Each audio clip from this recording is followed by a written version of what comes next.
So hello, this is Corey with the Public Money, doing a little Memorial Day weekend cooking. I'm going to do a quick intro here to it. I've already recorded the cooking portions of the video. So today we're going to make gnocchi bolognese, and it's a rainy, thundery day in Houston. You can hear it outside. We've been in lockdown now since March. About March, I think 17th was when I've been working from home. Found out this week I'm going to be working home at least through June, probably into July. May not be back in the office for a while, so we're at home. We do have some good news. We are going to a casino in June. June 20th through the 22nd, we're going to go to La Berge in Louisiana, which is great. We haven't been to a casino in a long time, and it feels like forever. I've got us a room. It's going to be at 25 to 50% occupancy with every other machine turned off. I am going to contact casino management to get permission to film. I kind of want to do their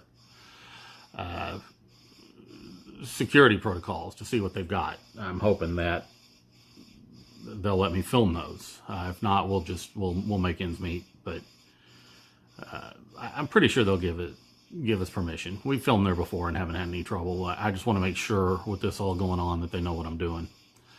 Be positive for them. It's one of our favorite casinos here in the area, in kind of the Houston quote-unquote area. Lake Charles is about a 2.5 to 3 hour drive away, depending on traffic. So we're looking forward to getting a chance to go. We're going to have a cabana day on Sunday at the pool. I've got one reserved. Cabana 14, I know that. They told me. And I got a host now there. So I talked to a host, and he volunteered to be my host, looked at my play, and said, hey, you need a host. Because that's who you have to go through now to get reservations. You have to talk to a host. The spa, they usually go through the spa, but the spa's closed. So I have a host. I'll meet him when I come in, and we'll virtually fist bump or something. So I'm excited about that. I've been wanting to host there for a while. We play there all the time. And just never really got one. So we're excited. But today's video, again, is going to be about cooking bolognese. I've got it on the stovetop now. It's a 7-hour simmer, braise, whatever you want to call it.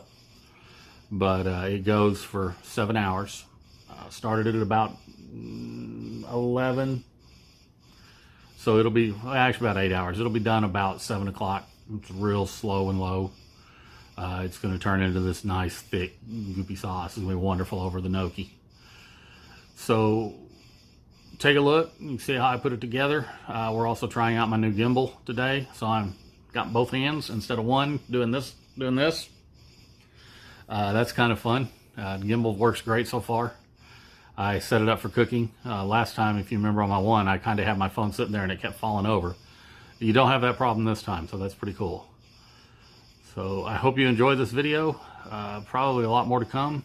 I've taken some time off from doing videos just because there really hadn't been much to report, and y'all probably got tired of looking at me talking with the brown curtain behind me. So hope you enjoy it. Maybe you can incorporate it. I'm going to guarantee you this is going to be a lot better than any jarred sauce you'll find. So enjoy the video, and we'll talk to you soon. So hello, this is Corey with the Public Money. I'm going to make a little bolognese today. Got my new gimbal set up so you actually have a decent angle instead of my phone sitting down, so it shouldn't fall over like it did the last time I cooked. I'm making a turkey bolognese today instead of beef. I'm doing a beef next weekend for the neighbors. We were going to do it this weekend, but it's raining in Houston, so that kind of stops the whole eating outside thing. Early, this is the getting my mise en place, which if you remember our last cooking video meant shit together, or shit in place. It's a French term. But bolognese is really pretty simple. It just takes a while to cook. It takes like 8 hours to cook. And the reason being is that it has to slow simmer. You want like on low one bubble for like every 10 seconds is about the most you want when you're simmering it. But really the actual construction of it's not that hard. It's the Trinity, which is celery, which you see there, and onions and carrots, which I'm going to cut in a second. I add mushrooms and olives to mine because I like mushrooms and olives. The traditional way to do it is not to add that, but I like it. I think it makes it taste better. I thinly slice my mushrooms, and those are going to get a little bit of a cook first. Sometimes I throw them in after the onions for the flavor. I might do that this time, not sure, but I do want to slice them. This is the boring part of cooking. If you see someone, your junior chefs do this stuff. Of course, I don't have a junior chef with me, so I'm the chef. So that's going to be our mushrooms. We got our celery.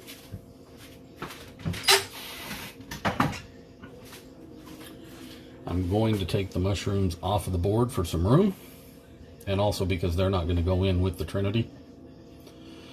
So this is like most cooking. There's a whole bunch of prep, and then the actual cooking is little. You prep and you wait, and that's kind of bolognese. You spend a lot of time chopping and getting things together, and then it all goes in a pan, and that's pretty much it. That's kind of how bolognese is. Our pasta today is going to be gnocchi. That's a little different, but it's excellent. We tried it before. So this is a recipe that I make all the time. I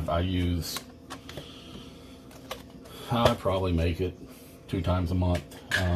That's one of Mrs. TPM's favorite recipes that I make. She really, for some reason, likes my bolognese. So I just kind of wanted to do a quick introduction. I'm going to spare you watching me chop everything because I realize that's a little bit boring. But I thought I'd give it an introduction. When we get to the part where we go into the pan, we'll start recording again after I get this set up. So thanks for watching today, and we'll see you later. Okay, so as I promised, I spared y'all a 20-minute video of me chopping things. So I have my Trinity here with some garlic. Or not Trinity, my mirepoix, sorry, thinking Cajun. Chopped celery, onions, carrot with some garlic. You can see I've got the oil in the pan, it's hot. So this goes in first.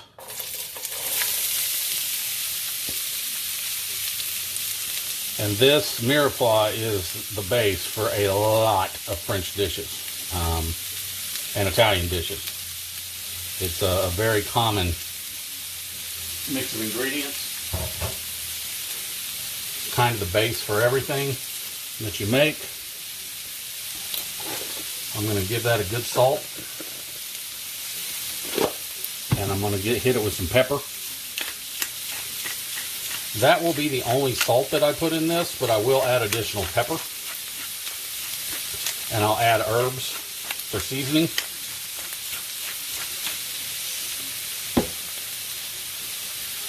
So we're going to bring these down, render them down, where the onions are kind of translucent.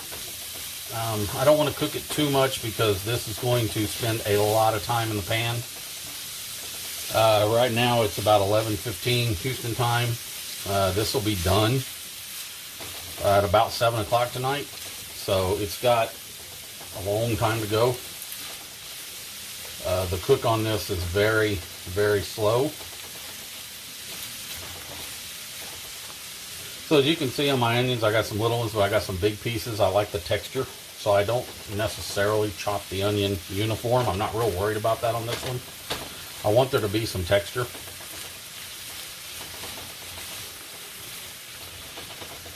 You know, bolognese, very traditional Italian dish, invented in Bologna, Italy.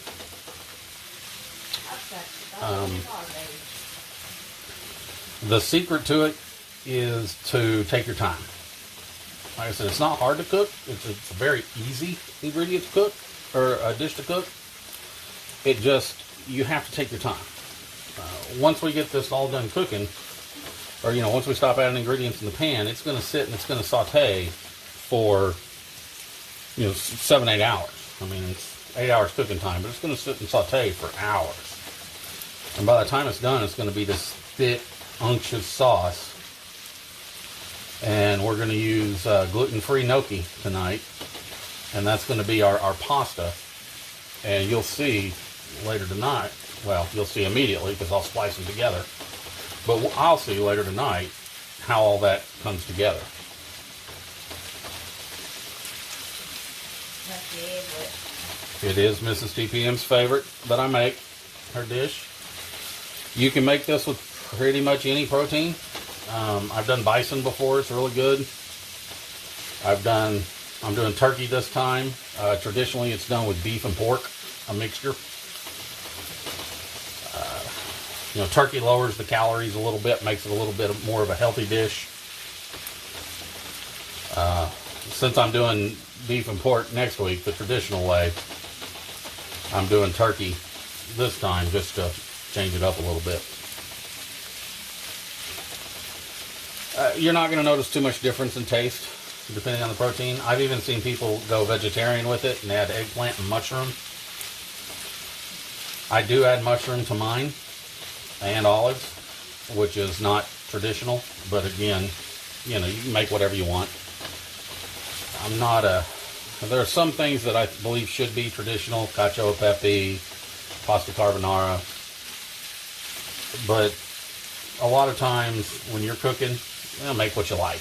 I mean, there's no reason that you should have to follow some rule. If you like something in something, put it there. Spaghetti with meatballs in America, Italians would laugh at you because they never put meatballs with spaghetti. The pasta's too fine, but it's a core dish over here. Meatballs over there would go over penne or something a little bit more, firm than spaghetti.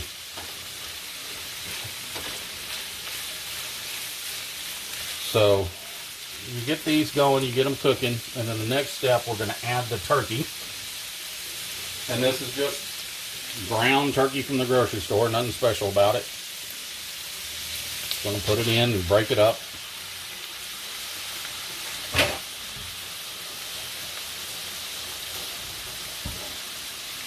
After I give my hands a washing, touching that turkey. So this you just brown. And you may say, why aren't you seasoning your meat? And I'll tell you that this is going to get plenty of seasoning as the cooking process goes along. So you don't have to salt and pepper this because it's going to get plenty of going. But I like to put my turkey in before the aromatics, like the mushrooms, or with the aromatics, I'm sorry, not the mushrooms. The reason being, those mushrooms cook so fast, if you put them in, they're going to be overcooked. So you just stir all this in. Like I said, this is about all the cooking that you really do. Is this, you add it in. I'm going to add in the mushrooms. I'm going to add in some herbs and the tomatoes and the olives. And then it's just going to cook for about 7 hours in this pot or in this pan. I'm going to turn the heat down way low. I've got it up a little high right now, about medium high, so that I can get some cook on this, on this. But after that, it's going to go down to like real low, and it's just going to bubble slowly for about 7 hours.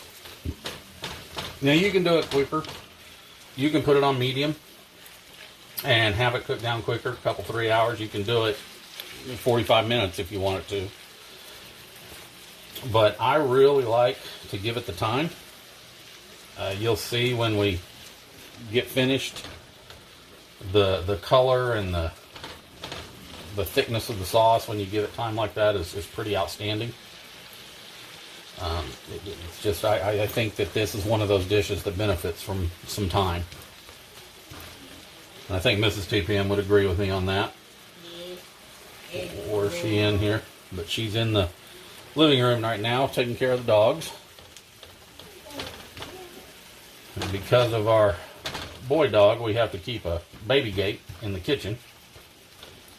Because Mr. Charlo likes to come into the kitchen. And yeah, and wreak havoc, as only Charlo can do.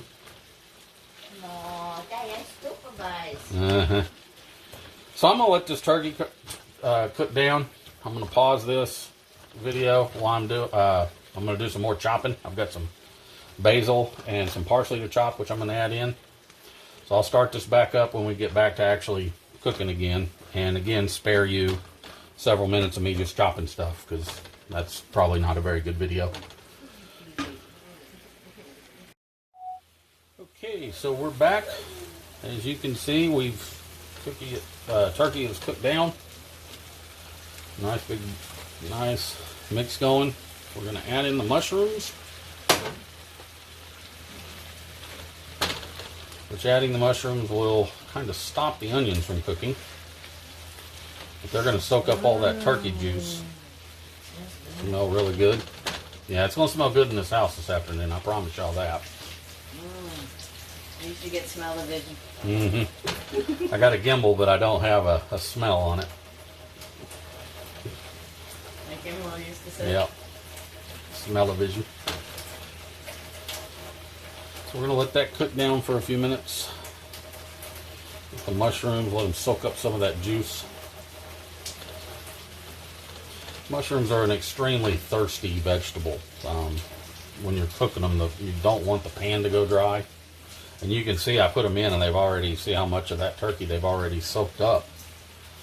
That's just how they roll. I mean, they're like eggplant. You can add oil and add oil and add oil, and they'll just keep on sucking it up until they're done. And then when they're about done, they'll release all their liquid back.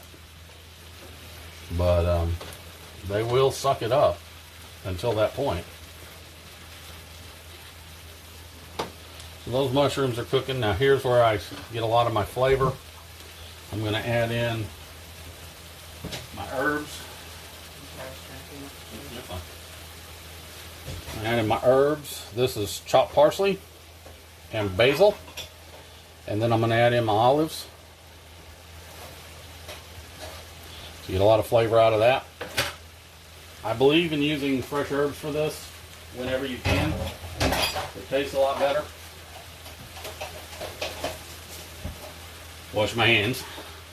I always stay clean. But it does make it taste a lot better. As you can see, I'm adding flavor in by stages here, and I'm letting things kind of cook together. The last part of this is going to be the tomatoes. You can use whatever tomatoes you want. I prefer, and you'll see here in a minute, Pomi brand, the chopped tomatoes. The reason I like those is they only have like 5 milligrams of salt in them. And as you've seen me cooking before, I don't use a lot of salt in my cooking. I use some, but not a lot. A lot of canned tomatoes have added sodium. I prefer the Pomi. They, to me, are just much better. You just pour those in. And I'm going to give it another hit of pepper. And we're going to have a sauce. This will come up to a boil. When it does, I'll turn it down to where to really low, to where I'm getting probably just about. And you hear the dogs in the background. They're very unhappy with this whole process. Like I said, where I'm getting about a bubble every 10 seconds. That's kind of what I'm looking for. Just bubble, bubble, bubble. Real slow. But you got to mix it together. It takes some work. This is really all the cooking it is. You can see how dead simple it is. I mean, this is not anything hard, and it's going to taste amazing. 100 times better than the stuff you can get in the bottle, even the good stuff in the bottle. I'm a fan of Michael's of Brooklyn. They make a very good homestyle gravy. And in a pinch, I'll use that because, of course, every day I don't have 8 hours to make a bolognese. But like I said, you could do this in 45 minutes if you wanted to. But when I make it, it's kind of a thing. Rosies.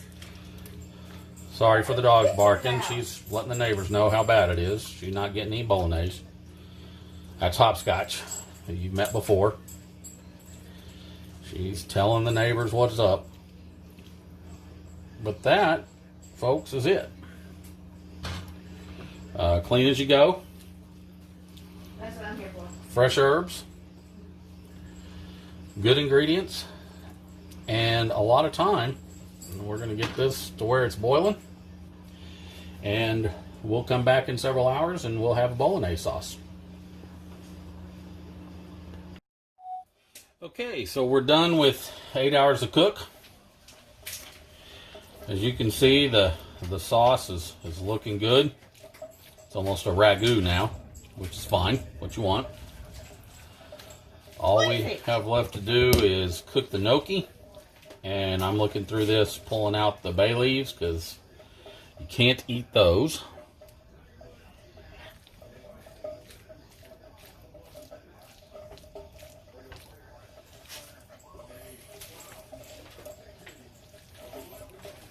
I saw one earlier.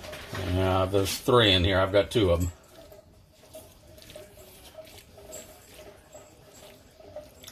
There's the 3rd one. So that's got the bay leaves out. Got the sauce. Got my water on the stove over here, getting hot, gonna boil. Got some steamed vegetables.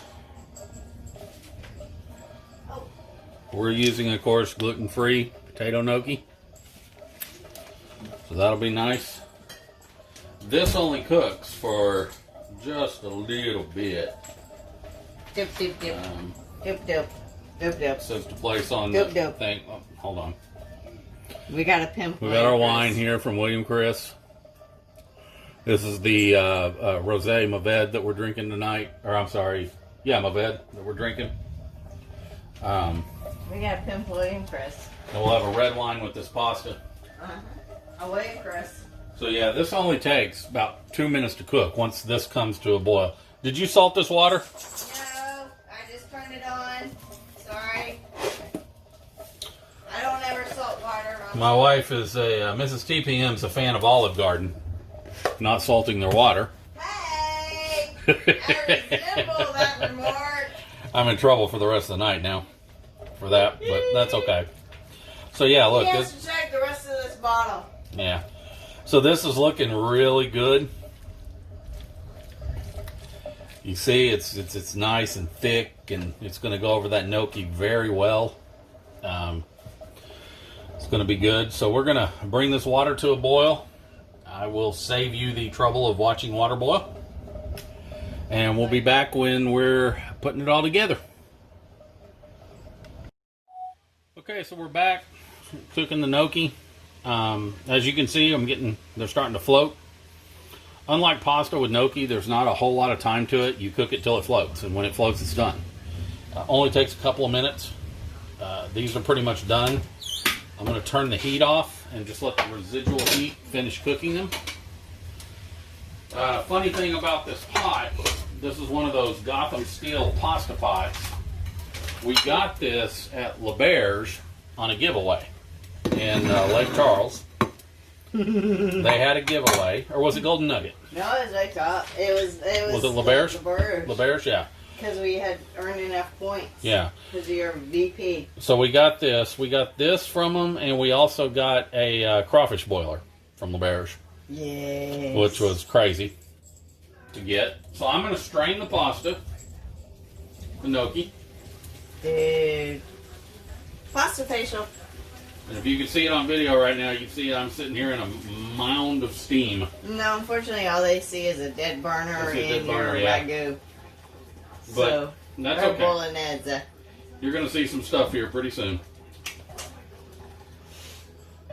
So this is how it comes together. I've got a pot full of gnocchi, and the instructions on the gnocchi say not to rinse them. Oh shit, do I still have that one, huh? No, I put it on low. No, I do. Oh no. I put it on low. No, I put the veggies. Okay. Oh. I thought I had this veggies still boiling. And now we're going to add the sauce. Sorry, I'm done. Carefully. With only minor spillage. To the gnocchi. We'll pick all of it. It's alright. We just had a little drop, but we have a clean stovetop, so it goes in there. I cleaned the stovetop before I started cooking because I knew that was going to happen. Oh, magnificent. Yum. And then you just fold it in. Dude. And guess what we have? We have dinner. Boo! If you don't stop, I'm going to spank both of y'all. Seriously. The dogs are being bad.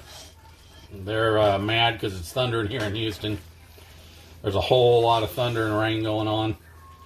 But you can see how that just absorbs the sauce. It just takes it right in. It's outstanding. So, to plate this up, very simple.